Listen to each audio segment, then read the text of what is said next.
اس کا ہونا صرف اللہ ہی کے علم میں ہے. تو آج کل کے زمانے میں جیسے ویدر فورکاسٹ سیٹلائٹس ہیں، آپ کو پتہ ہوتا ہے کہ کل کب سے کب تک بارش ہوگی، کتنی بارش ہوگی، کتنے ملی میٹر بارش ہوگی، اور وہ ویسے ہی ہوتا ہے، مطلب کم و بیش. آپ موسم کا حال جیسے ہوتا ہے اور جیسے فورکاسٹنگ ہوتی ہے، ویدر فورکاسٹنگ، وہ بھی کافی ایکوریٹ ہوتی ہے.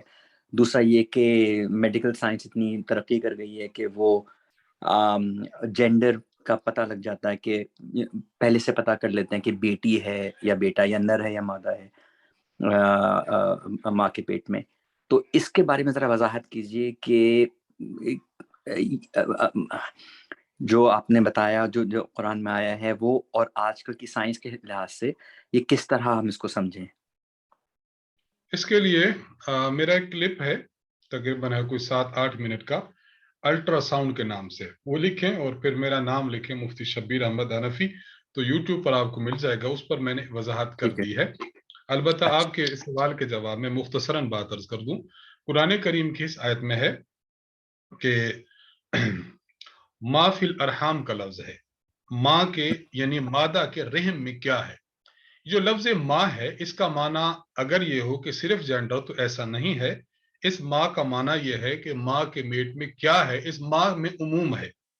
عموم کا مطلب یہ ہے کہ کوئی شخص یہ نہیں جانتا کہ یہ جو اندر ہے یہ نیک ہوگا یا بدبخت ہوگا، مسلم ہوگا یا کافر ہوگا، زندگی اس کی کتنی ہوگی، اور آیا کہ دنیا میں آنے سے پہلے وفات پا جائے گا یا زندہ رہے گا، اس کا ٹھکانہ جنت ہوگا یا جہنم ہوگا. تو یوں سمجھے کہ صرف ایک جینڈر کی بات نہیں ہے، بلکہ اس میں اس کے جو مغیبات ہیں، اس کے تمام تر جہات یہ اللہ ہی جانتے ہیں. الٹراسونوگرافی کے ذریعے آج ہم اگر جان سکتے ہیں تو وہ صرف جینڈر جانتے ہیں. تو جینڈر ایک جز ہے. کوئی شخص جز جان لے تو کل کو نہیں جان سکتا. اس لیے آیت اپنے مقام پر ٹھیک ہے، پہلی بات. دوسری اہم بات یہ ہے کہ یہاں جو ہے نا جی کہ ان اللہ عنده علم الساعہ، اللہ تعالیٰ ہی کے ہاں قیامت کا علم ہے. اللہ تعالیٰ ان چیزوں کو جانتے ہیں. بارش. ہاں، بارش کو. اچھا، یہ جو علم ہے اللہ تعالیٰ کے پاس، اس علم کو علم غیب کہتے ہیں. علم غیب حتمی اور قطعی ہوتا ہے، اس میں رد و بدل نہیں ہے. اور علم غیب، دوسری بات، علم غیب جب بھی معلوم ہوتا ہے تو علم غیب یہ بغیر کسی وسیلہ کے، بغیر کسی ذریعہ کے، بغیر کسی تجربہ کے اور بغیر کسی آلہ کے معلوم ہو، وہ علم غیب ہے. اب ہم دیکھتے ہیں کہ اگر کوئی شخص پیشن گوئی کرتا ہے کہ کل بارش ہوگی، اب یہ پیشن گوئی کس اعتبار سے کرتا ہے؟ ظاہری بات ہے اس نے تجربے کی بنا پر کی ہے یا اس نے کچھ آلات کے بنا پر کی ہے. تو یہ علم غیب ہے ہی نہیں جو آلات کے بنا پر ہے. ایک دوسرا ہے یہ قطعی نہیں ہے. اور قطعی نہ ہونا یہ دلیل اس بات کی کہ یہ اللہ کے علم کا عشر اشیر بھی نہیں ہے. کئی دفعہ ایسا ہوتا ہے، اور یہ ہمارے باضابطہ تجربہ کی بات ہے. الٹرا ساؤنڈ کرایا اور ڈاکٹر بہت اعلیٰ ہے، یعنی شہر کا اچھا ڈاکٹر ہے. اس نے بتایا کہ بچہ ہے. جب وہ برتھ ہوا اس نے کہا کہ بچی ہے. یعنی یہ ہمارے آنکھوں دیکھے مشاہدے ہیں. ٹھیک. اچھا ہوا کہ کل بارش ہوگی، کل بارش نہیں ہوئی. تو یہ دو جوابات ہیں، لیکن مزید تفصیل میں نے عرض کیا الٹرا ساؤنڈ کے نام سے آپ یوٹیوب پر سرچ کر لیں، میرے نام سے انشاءاللہ آپ کو ڈیٹیل مل جائے گی. ٹھیک، بہت شکریہ، جزاک اللہ. معصوم سید صاحب. السلام علیکم ورحمۃ اللہ وبرکاتہ. وعلیکم السلام ورحمۃ اللہ وبرکاتہ. اچھا حضرت، یہ پوچھنا تھا، ایک تو یہ جو حکیم لقمان جو ہے ان کے نام سے جو صورت ہے ہمارے پاس قرآن میں، تو یہ اکثر یہ کہا ہے، آپ نے بیان میں بھی کہا ہے کہ اللہ تعالیٰ نے جو ہے ہر نبی کو جو ہے وہ آپشن دیا تھا کہ آپ حکمت لینا چاہیں یا نبوت لینا چاہیں. تو ان کو جو ہے ان کے بارے میں رحمۃ اللہ علیہ کہتے ہیں، لیکن ان کو یہ نبی نہیں تصور کیے جاتے ہیں جیسا علم سے ثابت ہوتا ہے. تو ان سے اللہ تعالیٰ نے کلام کیسے کیا کہ آپ کو نبوت چاہیے یا آپ کو جو ہے حکمت چاہیے؟ تو یہ کلام جو کیا اللہ نے ان سے پوچھا، ان سے جو سوال یا اختیار ان سے پوچھا، تو اس کا تذکرہ کیسے مطلب ہے آتا ہے کہ کس طرح اللہ نے رابطہ کیا ان سے؟ دیکھیے، اللہ تبارک و تعالیٰ جب کسی سے بات کرتے ہیں، پہلے بھی عرض کیا تھا حضرت موسیٰ علیہ السلام کی والدہ کے بارے میں، اوحینا الی ام موسیٰ. تو کسی کے دل میں بعض مرتبہ بات ایسی ڈال دی جاتی ہے کہ وہ اس کو یقین کی حد تک محسوس ہوتا ہے کہ من جانب اللہ ہے. تو ان سے بھی جب گفتگو اللہ تعالیٰ کی ہوئی ہے تو وہ الہام کی صورت میں ہوئی ہے، الہام کا معنی ہی یہی ہے کہ دل میں ایسی بات ڈال دینا جس کو وہ کنسیڈر کرے من جانب اللہ. تو ان سے کلام اس طرح ہوا تھا. ٹھیک ٹھیک ٹھیک ٹھیک جزاکم اللہ. عالم نور صاحب. السلام علیکم ورحمۃ اللہ. استاد محترم. وعلیکم السلام ورحمۃ اللہ وبرکاتہ. استاد محترم وہ 15 اور 16 پارے کی ہمیں ابھی تک ریکارڈنگ نہیں ملی. 15-16 پارے کی ریکارڈنگ میں معلوم کرتا ہوں, معلوم کر کے عرض کروں گا انشاءاللہ. جزاکم اللہ. جزاکم اللہ خیر. عبد الرحمان صاحب آپ تو میرے خیال میں ہو گئے. جی استاد صاحب پوچھنا یہ تھا کہ وہ سیرت خاتم النبیین جو کتاب ہے حضرت متکلم اسلام صاحب کی, وہ داخلی والے نمبر پہ رابطہ کرا تو لیکن جواب نہیں ملا. اگر آپ بھیج دیں تو بڑی مہربانی ہوگی. چلو یہ بھی آپ یہ میسج بھی مجھے فرما دیں. جزاک اللہ. جی جی. عبد الماجد صاحب. عبد الماجد جی صاحب. السلام علیکم استاد جی. وعلیکم السلام ورحمۃ اللہ. جی فرمائیں. استاد جی میں کہہ رہا تھا جی جیسے کہ فجر کی نماز قضا ہو گئی ہماری, تو اس کو قضا کی نیت کیا رہے گی استاد جی؟ جب آپ کی فجر کی نماز قضا ہو جائے, سورج نکل جی آئے, تو سورج نکلنے کے تقریباً 10-15 منٹ کے بعد آپ پہلے جی اپنی 2 سنتیں پڑھیں گے, اس کے بعد 2 فرض پڑھیں گے. آپ نیت یہ کریں گے کہ جو نماز میری فجر کی قضا ہوئی ہے یہ میں وہ ادا کر رہا ہوں, یہ نیت کریں گے. جی ٹھیک ہے. جزاک اللہ. ٹھیک ٹھیک ٹھیک ٹھیک ہے جی. آپ کے سوالات ختم ہوئے. السلام علیکم ورحمۃ اللہ وبرکاتہ.